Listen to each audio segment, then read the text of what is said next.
right, welcome back to lecture number 55. Today we're talking about historical topic 6.10, the development of the middle class.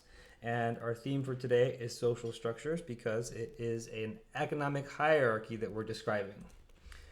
The first learning and only learning objective is explain the socioeconomic continuities and changes associated with the growth of industrial capitalism from 1865 to 1898. So the corporations' need for managers and for male and female clerical workers, as well as increased access to educational institutions, fostered the growth of a distinctive middle class. Here is the big change for this period.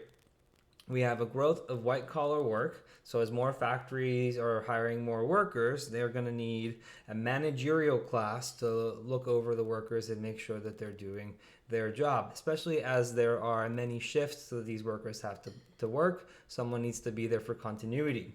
On the top left and right, you see pictures of what these factories look like. The top left is a textile factory.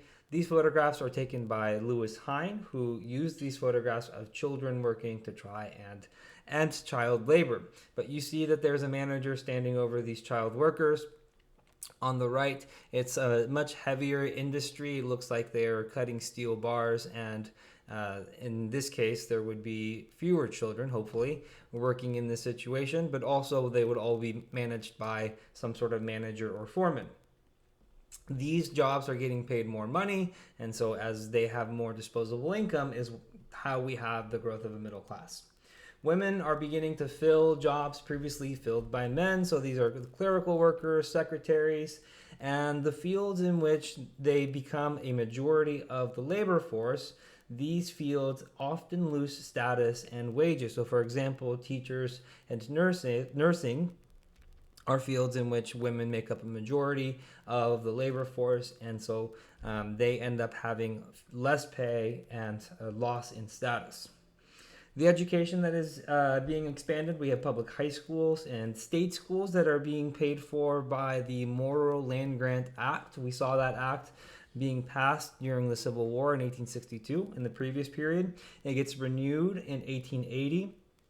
So these state colleges are providing an affordable education for people inside of those states, and normally they are focusing on trade or agriculture type of fields. So you see Virginia Tech and Texas A&M, they started as these land grant colleges, and they were focusing on agricultural and mechanics. That's what the A&M stands for in Texas A&M.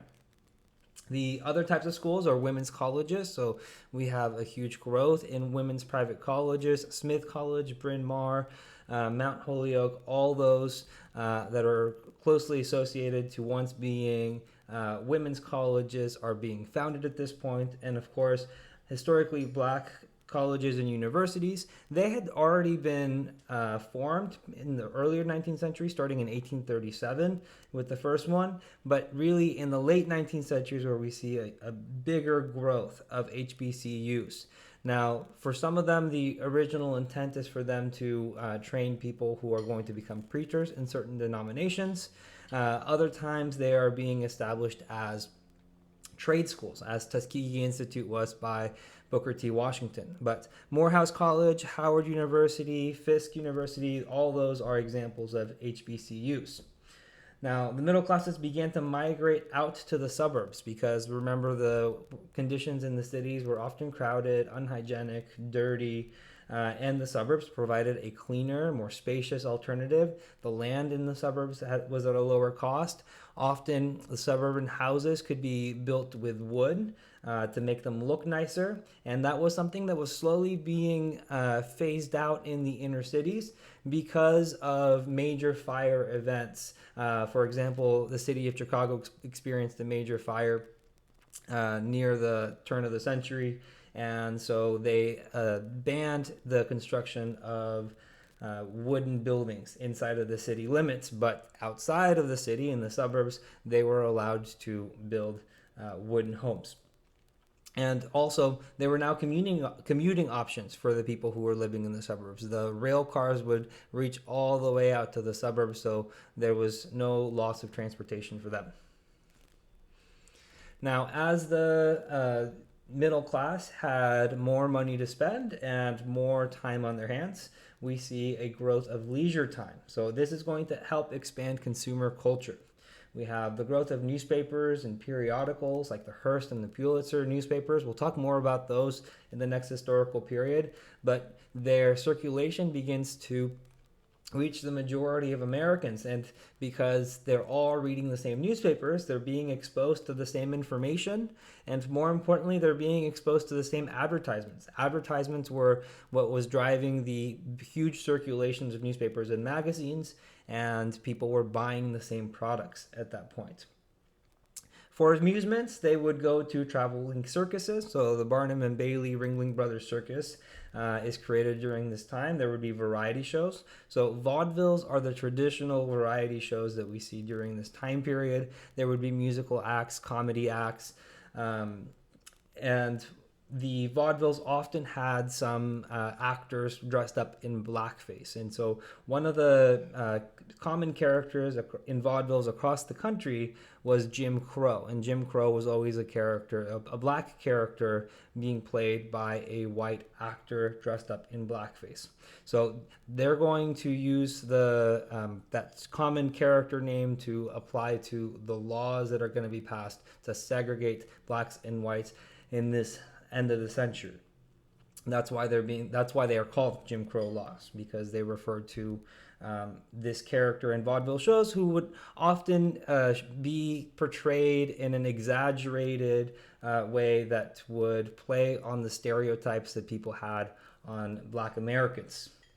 We also have Buffalo Bill's Wild West. This is seen in the bottom left of the screen here, or bottom left picture. He would travel around with Native Americans, actual buffalo horses, and he would put on a cowboys and Indians type of show. The perception that Americans have of cowboys and Indians is largely due to the success of the Buffalo Bill's Wild West variety show. Here on the bottom left, you have a reenactment of Custer's Last Stand, and he actually got Sitting Bull to come along with him on this variety show to entertain people all across the country and then later all across the world. We also have a rise of new popular music. Scott Joplin and ragtime is a new style of music. He sells over 1 million, or the publisher sells over 1 million copies of the sheet music to his Maple Leaf Rag. And Jelly Roll Morton helps develop jazz, and the blues are also another popular form of music that is developed in the state of Louisiana and the city of New Orleans.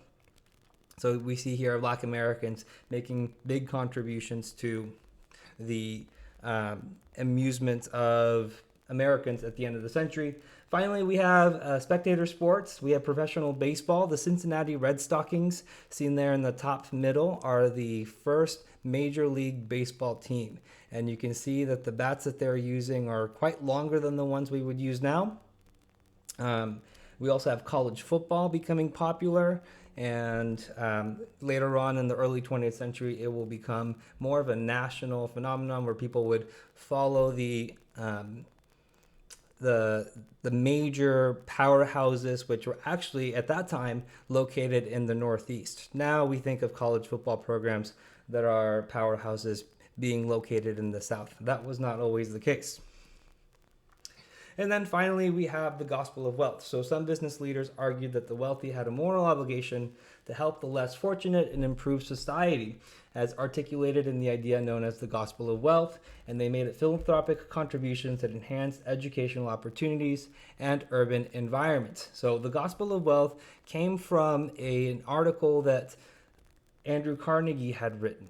And not only is he talking about the responsibility of the wealthy to give back to society and to engage in philanthropic causes, but he's also making a judgment on the tax system of the United States.